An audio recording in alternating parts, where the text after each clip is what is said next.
Que ha sido, digamos, un modelo pues nuevo para el estado de Jalisco, pero con muchísimo éxito. Con un gran éxito, con oportunidades, y además este tipo de cultivos demandan una gran cantidad de empleo en el campo. O sea, en esta parte de la cuenca de Chapala con los berries hay miles y miles de empleos. Sí, en toda la región Ciénega, incluso acá en la región de Sayula, es impresionante el crecimiento de producción de berries. Somos ya el primer productor de tomate bajo invernadero, rebasando a Sinaloa. La cultura de la producción de tomate surge en Sinaloa hace 50 años. Y ahorita... ¿Tomate o jitomate? Porque luego ya ves que hay jitomate. El rojo. Nosotros, el tomate rojo, jitomate. Nosotros es el jitomate. Bueno, ya regresamos en Sinaloa, somos el primer productor. Es un productor importante de morrón. Segundo productor de aguacate, con un aguacate de mayor calidad después de Michoacán, pero Jalisco, con mayor calidad que el que se produce en Michoacán. Todos los jaliscienses, la parte que vive en el campo, tiene una pasión por la producción y desfoga con trabajo esa pasión. Ese tipo de particularidades, con una política de Estado, con una cercanía entre gobierno y los principales actores productivos, nos da para mucho más de lo que ya somos en el campo de Jalisco, para aportarle más al país. Somos el estado que más le aporta lo que tú comentas al Producto Interno Bruto Agroalimentario, y somos como estado el sector que más porcentaje le aporta a la economía estatal dentro de la comparación con otros estados. O sea, nosotros aportamos al PIB estatal como el 13%. El estado que más se acerca aportará el 6%. Esta es una cuestión impresionante y lleva a una cuestión de tal importancia que nos debe de llevar a construir políticas específicas para potenciar la capacidad que los jaliscienses tienen en ese terreno y convertirlo o fortalecerlo más como un medio para multiplicar la riqueza, para crear empleo, para crear oportunidades a la gente del campo, y eso es perfectamente posible. Mira, por ejemplo, aquí estoy recibiendo en mi cuenta de Twitter un comentario de Carlos Espinosa, quien está escuchando la entrevista, y él es presidente de la Unión Regional de Porcicultores de Jalisco. Y me dice: Pablo, de cada 10 cerdos que se producen en México, 4 son de Jalisco. Son de Jalisco, así es. Impresionantes datos. Así es, y con ese potencial de producción hay un problema que le afecta a los porcicultores. El comentario que te está llegando de Carlos, excepcional dirigente, pero también le afecta a los lecheros, le afecta a los productores de bovinos, a los avicultores. ¿Cuál es el problema?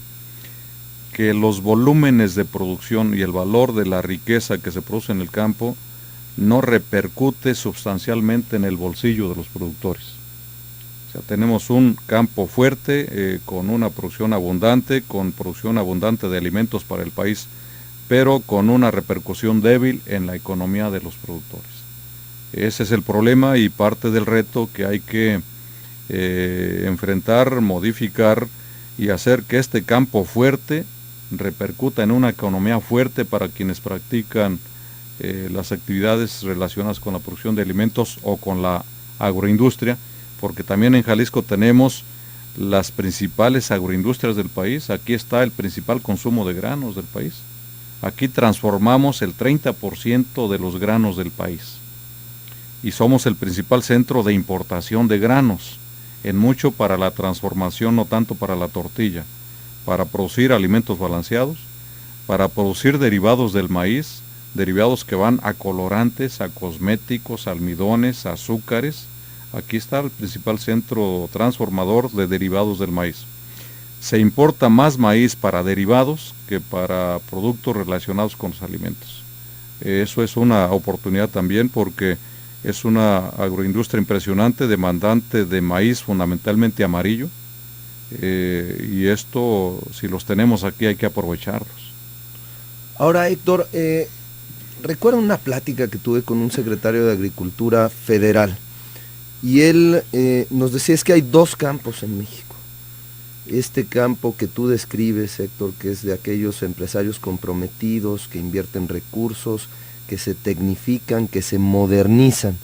Pero hay otro campo de pobreza, hay otro campo en el cual productores, por ejemplo, en el caso del maíz, cuando, bueno, pues siembran 1 o 2 hectáreas, por ejemplo, pues simple y sencillamente dedican su producción al consumo familiar, porque no les da para más.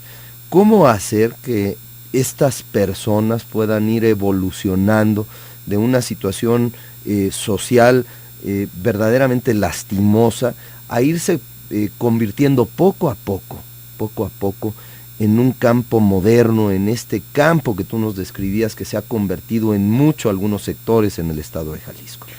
Mira, tú tocas un punto que corresponde a una de las realidades más difíciles, lacerantes, y es algo que hay que enfrentar como un enorme reto. Primero, la tenencia a la tierra ya está determinada en el estado, no la podemos cambiar. Es un estado de minifundio, es un país de minifundio, grandes extensiones no las tenemos. Entonces hay que aprender a diseñar modelos bajo esa realidad. Ha habido tendencias de propiciar la reconfiguración de la tenencia de la tierra, de propiciar la concentración otra vez, y no se da. La modificación al artículo 27 de la ley de la Constitución para propiciar la recompra de tierras, lo único que propició fue mayor pulverización de la tierra. Los censos del campo nos dicen que la tenencia a la tierra ahorita es menor a que la que teníamos hace 15 o 18 años. Entonces, la gente que tiene un pedazo de tierra... ¿Lo ha ido vendiendo para poder salir de sus problemas no económicos? Se vende, o sea, la tierra en el campo no se vende. Hay un pequeño segmento que la comercializa, pero la gente se muere por su pequeño pedazo de tierra. Es una parte casi de su ser, o sea, es un fenómeno diferente a la forma como percibimos el movimiento de mercancías en las ciudades. A tal grado de que hay momentos donde la gente se muere por 1 metro de tierra. Hay tragedias en el campo por ese tipo de cosas. Entonces, esa es la realidad y con esa realidad hay que trabajar. ¿Qué debemos de hacer? En el campo de Jalisco tenemos como 3 segmentos. Productores que tienen buenas tierras, que pueden tener altos niveles de productividad, aunque sean pequeños productores. Como un ejemplo, el productor campeón de maíz del país es jalisciense y es un ejidatario que tiene 3 hectáreas de tierra. Un señor del ejido Nuevo Refugio en Tototlán. ¿Por qué campeón en producción? Porque hace 3 años alcanzó una producción de 18 toneladas con 300 kilos. O sea, el rendimiento que produce este señor por hectárea de 18 maíz toneladas con 300 kilos, certificado con notario público, en un predio de 3 hectáreas. Entonces, nos marca una ruta que si alguien lo puede hacer, 18 toneladas. En temporal. Adicionémosle que es en temporal. Esto nos indica que el minifundio no es la limitante para la alta productividad. Perdón, Héctor, nada más para conocimiento del auditorio, cuando la producción promedio por hectárea de maíz anda en ¿qué te gusta? En Jalisco en 3 toneladas. ¿En 3? 3 toneladas. 3 toneladas y este señor produjo 18 toneladas con 300 kilos. Pero hay muchos que producen 8, 10, 12 toneladas. Entonces hay un segmento que tiene tierra con una calidad buena, a los cuales hay que impulsar a la alta productividad, y eso le representa posibilidad de ingresos importantes. Hay otro segmento de baja productividad, pero que pueden escalar rápidamente a producciones medias, y hay un segmento de productores que tiene tierras más pobres, donde la ruta de la alta productividad no es el camino, porque es imposible por la calidad de las tierras. Entonces hay que dividir en segmentos y hay que hay que apoyarlos con tecnologías modernas. No se necesitan las grandes extensiones para la tecnificación, con equipamiento moderno para poder sembrar con precisión la cantidad de semillas que la tierra puede soportar.